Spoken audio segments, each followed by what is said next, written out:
Well, solemn quiet fell on Edinburgh today as the Queen's children escorted her down Scotland's Royal Mile.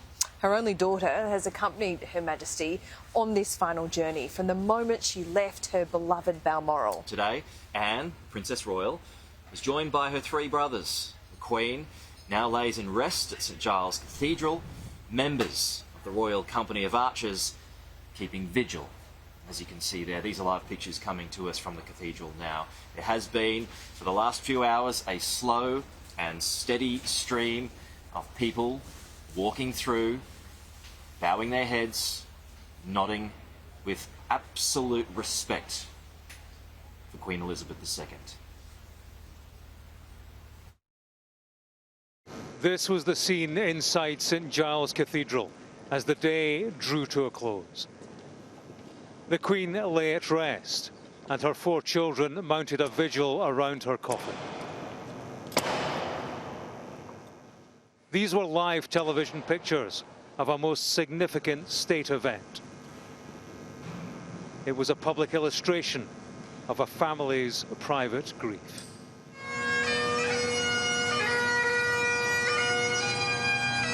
This was the palace of Holyrood House earlier in the day.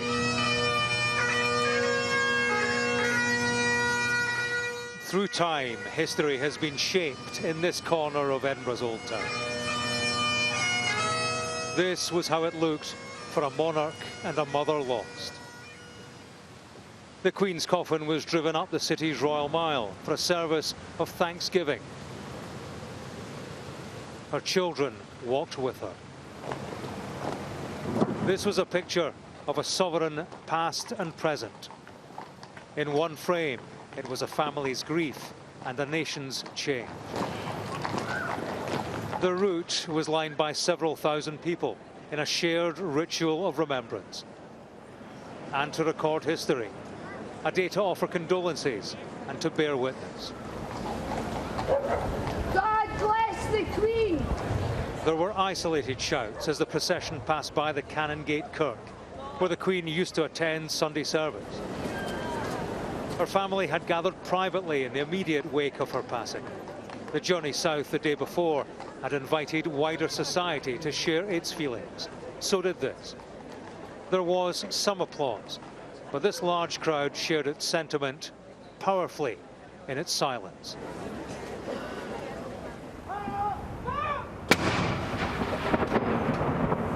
The calm was only punctured by guns fired in tribute at Edinburgh Castle as the city beneath paid its respects.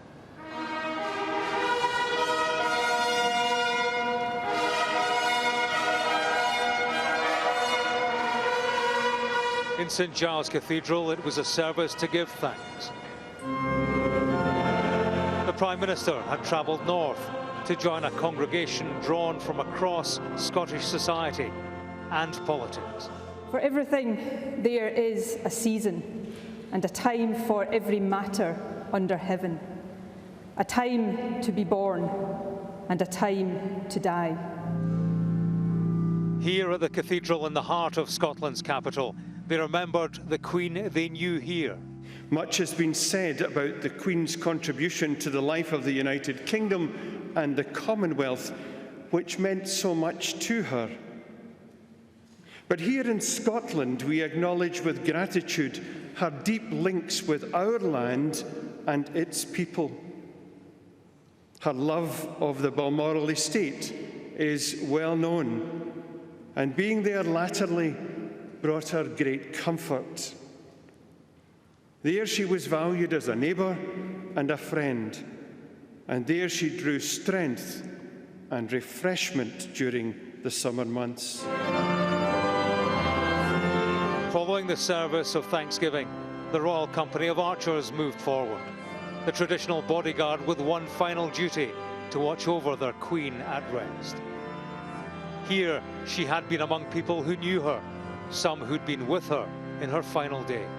She might have wondered, do folk have this, or she may have wondered, did the role that I played, did that have any effect on how people view me because they see me as part of an institution or whatever? I think yesterday and today has shown that it was more than simply respect. There was a genuine affection. Back at the Palace of Holyrood House, the Royal Standard of Scotland was raised full mast, the first time here for the new king. At St Giles, the public waited for hours to pay their respects to the Queen as she lay at rest. The queue snaked through the streets of central Edinburgh. For a period, some were joined by her children. The loss of a queen is a significant moment in history. These pictures showed a family taking a moment for themselves and their mother, and their loss was laid bare. James Matthews, Sky News, Edinburgh.